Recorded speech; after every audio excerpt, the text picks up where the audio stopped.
If you haven't heard of Rosemary Lane, then it's more likely because its name is overshadowed by its nearby neighbour and better-known market, Petticoat Lane. But it certainly deserves its place in the history of Victorian London. In fact, the rag fair here was a favourite of the working classes in the 18th century for second-hand clothes, breeches and boots. Yet with it came peddlers of stolen goods and a reputation for dirt and disorder. In this illustration dating from 1810, an old lady sells matches at Rosemary Lane. The market was close to the docks, and behind her can be seen the masts of ships. The rhyme beneath the illustration is as follows. There was an old woman in Rosemary Lane. She cut them and dipped them, and I did the same.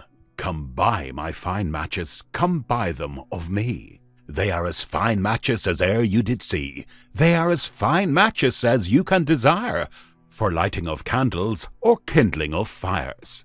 The lane's character was influenced by the low-cost housing constructed in the Georgian era, much of it shanty and thrown up hastily around courtyards by carpenters on the cheap. As Petticoat Lane Market rose in popularity in the 19th century, so Rosemary Lane fell, the neighbourhood descending into slum conditions. If you are a regular viewer, you may have heard it mentioned before, and for very good reason, for this street market differed from all others. But for Rosemary Lane, the poor could hardly have afforded to clothe themselves. This was where the sale of second-hand garments was the rule rather than the exception. In the 1840s, the Victorian journalist Henry Mayhew observed and documented the state of working people in London. During this time, Rosemary Lane took on the name Royal Mint Street, being close to where coins were struck for issue. Mayhew's sewer hunter, who you can learn more about in the video on this channel, lived in a court off Rosemary Lane. He described life there in great detail, but suffice to say that this was a rabbit warren of dark alleyways flanked by decaying lofty wooden houses, packed to the gunnels with the poor working classes, often more than one family to a room. Surely a recipe for an endless din of noise, commotion, and the harbour of crime and disease of every conceivable form. You will now hear Mayhew's report of Rosemary Lane's alleys and courts, the people who live there, its street sellers and their wares.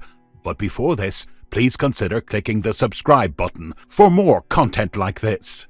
If you find this video interesting, I would really appreciate it if you could give it a thumbs up and share it widely with friends and family. You can also support the channel and get access to exclusive perks by becoming a channel member. Check out the Join button and description for more. Rosemary Lane, which has in vain been rechristened Royal Mint Street, is from half to 3/4 of a mile long. That is, if we include only the portion which runs from the junction of Lemon and Dock Streets, near the London Docks, to Sparrow Corner, where it abuts on the Minories. Beyond the Lemon Street termination of Rosemary Lane and stretching on into Shadwell are many streets of a similar character as regards the street and shop supply of articles to the poor. But as the old clothes trade is only occasionally carried on there, I shall here deal with Rosemary Lane proper. This lane partakes of some of the characteristics of Petticoat Lane, but without its so strongly marked peculiarities. Rosemary Lane is wider and airier. The houses on each side are loftier in several parts, and there is an approach to a gin palace, a thing unknown in Petticoat Lane. There is no room for such a structure there. Rosemary Lane, like the quarter I have last described, has its off-streets, into which the traffic stretches. Some of these off-streets are narrower, dirtier, poorer in all respects than Rosemary Lane itself, which indeed can hardly be stigmatized as very dirty. These are Glasshouse Street, Russell Court, Harebrine Court, Parsons Court, Blue Anchor Yard, one of the poorest places, and with a half-built look, Derby Street, Cartwright Street, Peter's Court, Princess Street, Queen Street, and beyond these and in the direction of the Minories, Rosemary Lane becomes Sharp's Buildings and Sparrow Corner. There are other small, non-thoroughfare courts, sometimes called blind alleys, to which no name is attached, but which are very well known to the neighbourhood as Union Court, etc. But as these are not scenes of street traffic, although they may be the abodes of street traffickers, they require no especial notice. The dwellers in the neighbourhood or the off-streets of Rosemary Lane differ from those of Petticoat Lane by the proximity of the former place to the Thames.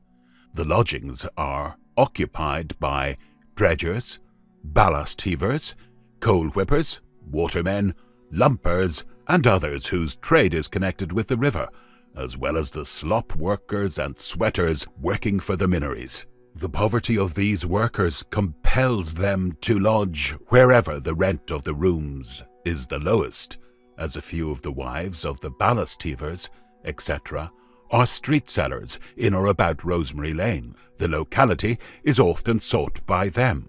About Petticoat Lane, the off-streets are mostly occupied by the old clothes merchants. In Rosemary Lane is a greater street trade, as regards things placed on the ground for retail sale, etc., than in Petticoat Lane. For though the traffic in the last-mentioned lane is by far the greatest, it is more connected with the shops, and fewer traders whose dealings are strictly those of the street alone resort to it. Rosemary Lane, too, is more Irish. There are some cheap lodging houses in the courts, etc., to which the poor Irish flock, and as they are very frequently street sellers, on busy days the quarter abounds with them. At every step you hear the Erse tongue, and meet with the Irish physiognomy. Jews are also seen in the street, and in the shops. The street traffic does not begin until about 1 o'clock, except as regards the vegetable, fish, and oyster stalls, etc. But the chief business of this lane, which is as inappropriately as that of Petticoat is suitably named, is in the vending of the articles which have often been thrown aside as refuse, but from which numbers in London ring an existence. "People should remember," said an intelligent shoemaker, not a street seller, with whom I had some conversation about cobbling for the streets, "that some places as Rosemary Lane have their uses this way. But for them a very poor industrious widow, say with only 2p or 3p to spare, couldn't get a pair of shoes for her child. Whereas now, for 2p or 3p, she can get them there, of some sort or other. There's a sort of decency, too, in wearing shoes, and what's more, sir, for I've bought old coats and other clothes in Rosemary Lane, both for my own wear and my family's, and know something about it. How is a poor creature to get such a decency as a petticoat for a poor little girl, if she'd only a penny, unless there were such places?" One side of the lane is covered with old boots and shoes, old clothes, both men's, women's, and children's, new lace for edgings, and a variety of cheap prints and muslins, also new, hats and bonnets, pots, and often of the commonest kinds, tins, old knives and forks, old scissors, and old metal articles generally. Here and there is a stall of cheap bread or American cheese, or what is announced as American, old glass, different descriptions of second-hand furniture of the smaller size, such as children's chairs, bellows, etc. Mixed with these, but only very scantily, are a few bright-looking swag barrows with china ornaments, toys, etc. Some of the wares are spread on the ground on wrappers or pieces of matting or carpet, and some, as the pots, are occasionally placed on straw. The cotton prints are often heaped on the ground, where are also ranges or heaps of boots and shoes, and piles of old clothes, or hats, or umbrellas. Other traders place their goods on stalls or barrows, or over an old chair or clothes horse. And amidst all this motley display, the buyers and sellers smoke, and shout, and doze, and bargain, and wrangle, and eat and drink tea and coffee, and sometimes beer. Altogether, Rosemary Lane is more of a street market than is Petticoat Lane. The district is infested with young thieves and vagrants from the neighbouring lodging houses, who may be seen running about, often barefooted, bare-necked, and shirtless, but larking one with another, and what may be best understood as full of fun. In what way these lads dispose of their plunder, and how their plunder is in any way connected with the trade of these parts, is for the account of thieves. One pickpocket told me that there was no person whom he delighted so much to steal from as any Petticoat Laner with whom he had professional dealings.